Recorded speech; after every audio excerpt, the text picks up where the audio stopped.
Hi, I'm Dr. Saira. And I'm Faizan, and I finally made it on camera. Finally, yeah. So we were on our way out to a cultural event tonight, and we were thinking about our clothes and how when we go to certain cultural events we wear our cultural clothing. And it got me thinking about power and how, that relationship between power and culture. Yeah, and one of the cool things that we go through is as grown up in a Western society and wearing these clothes. Even me putting on these clothes, I have certain judgments. Like, what are people gonna think, right? What are people gonna think of me as I walk on the street, or if I have to fill up gas tonight? What are people gonna say? That's right, and it's some of my research was in bicultural competence, and that's when you're working with two different cultures, and you're trying to be really adept at both. And many of us who live in Canada come from two or more different cultures, whether it's our parents that are from another culture, our grandparents, or many generations back where they're coming from another culture. And what we wanted to tell you about today is that power that rests in the culture of our ancestors.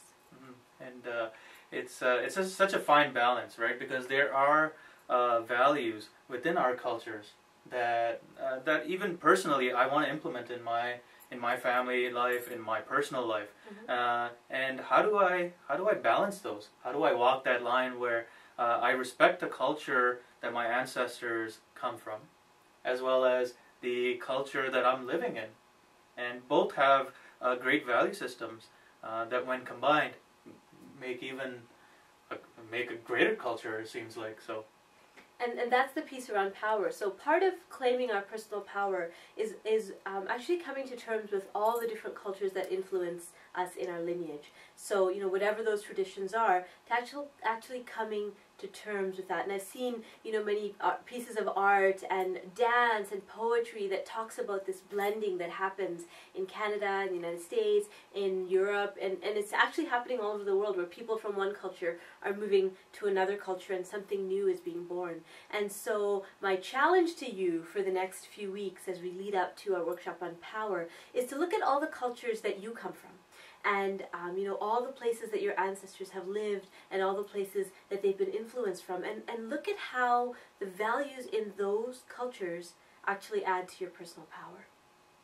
And one of my challenges to you, men, women, is I'm dressing like a king. You can dress like a queen, right? And it's to actually not just dress like a king or a queen. It's to actually walk the walk of a king or a queen. And that means be generous. That means be powerful. Be the purpose that you want to live, right? So that's my challenge to you for our next workshop.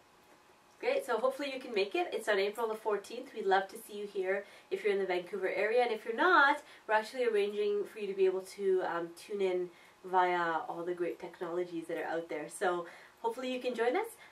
Stay in touch, stay connected, and have a little fun with the power that's available to you from all these powerful cultures that we come from. Take care, and we'll see you next time. Take care.